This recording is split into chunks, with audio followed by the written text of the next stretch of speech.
Let's go to this. President, he's in Pensacola, Florida tonight for a Make America Great Again rally. You're looking at the rally live right now. The president expected to join the crowd a little later. But nearby Alabama voters are sure to be listening also. The president tweeted his support for Senate candidate Roy Moore again today, just 4 days before the all-important Alabama special election. Lots to talk about with our panel. Rashad Gaines, founder of the Black Caucus of Young Democrats of America. Evan Young from the Maryland Young Republicans. They join me now. Gentlemen, let me ask you, why is the president in Pensacola, Florida? You could throw a rock and it could land in Alabama. Why isn't he across state lines in Alabama standing next to Roy Moore, giving his endorsement? Evan, let's start with you. No, it is an attempt, I guess, to sort of walk a fine line with the optics there, to go down and get voters that could easily come over into Florida motivated to get out and vote. But at the same time, I don't know if Roy Moore is showing up or not. Hopefully not, because if it does happen, you know, every ad from now through the midterms next year is going to be Donald Trump standing next to Roy Moore. Is that how you see the president's trying to avoid a photo op here? I believe so. But the reality is he should be in D.C. doing his job. So, you know, I mean, how many times has he been to Florida since he's been inaugurated? That's your take. No, the president's take is he's where he's supposed to be. He wants Roy Moore in the Senate. Now, let me ask you, is that a good thing for Republicans to have Roy Moore win this contest and end up in the Senate? Because this issue doesn't go away if Roy Moore shows up on the steps of the Capitol, right, Evan? No, it does, and I'm sure there'll be an investigation, more of an investigation if he does win, an ethics investigation. If any of the things that have been alleged turn out to be true, there's no place for him in the party, there's no place for him in the Senate. But if you're going to potentially ruin the man's life over these allegations, better have some evidence that these things actually occurred. Yeah. We're living in a day where the court of public opinion is now the rule of law. I think that at some point charges are going to have to be made. We're going to have to start seeing court cases. There's going to have to be research and investigations. I'm just not sure, like, if we keep going down this slippery slope, like what's going to happen? I could be wrong, but I'm betting a number of established Republicans are almost hoping that Roy Moore loses, because you're going to come back around, you know, when this seat is up again, and you're going to win it back should Democrats win on Tuesday anyway, right? A number of them were hoping Trump would lose too. So, and we see how that worked out. But the real problem is there's no reason this Senate race in Alabama should even be close. I saw a poll today. It was 2 to 3 points maybe.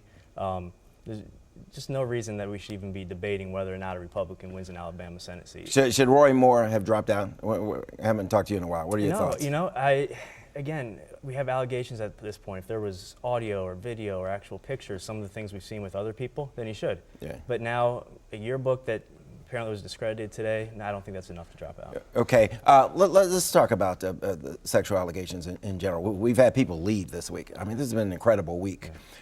Your general feeling, give me something quick before we move on to the president's poll numbers.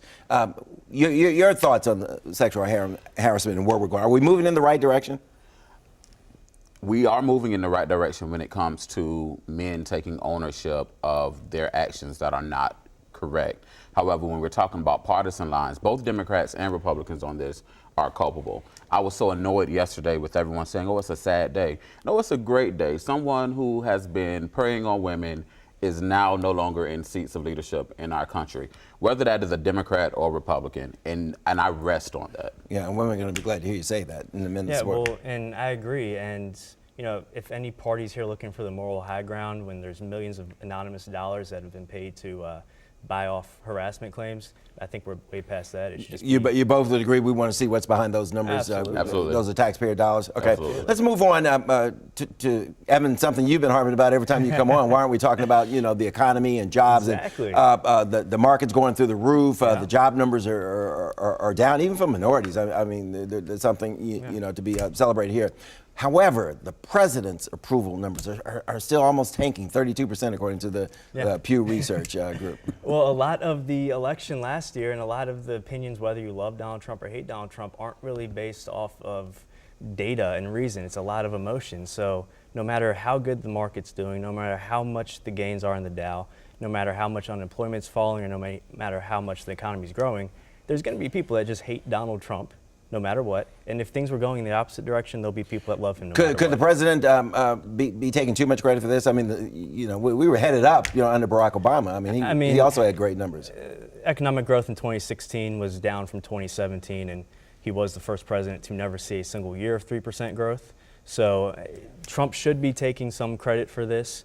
But as I've said before, it's Americans that are doing this. It's Americans creating jobs. Congress, the president will set that direction, but it's Americans that actually carry this Why out. are the president's numbers where they are? What we're not going to do is not give Barack Hussein Obama credit for his great work. We are 20 at the trillion debt. 86th month of job growth, 75 or 76 of those months being under President Obama, so we're going to give him credit where credit Yeah, the is due. economy should grow after a recession, but statistically, And again, it grew what we're not going to do slower is not than give any President other Barack recovery Obama in credit American for the history. great work that he did He leading did this a country. great work at a All right. mediocre recovery. You're right. Gentlemen, thank you very much for that. We want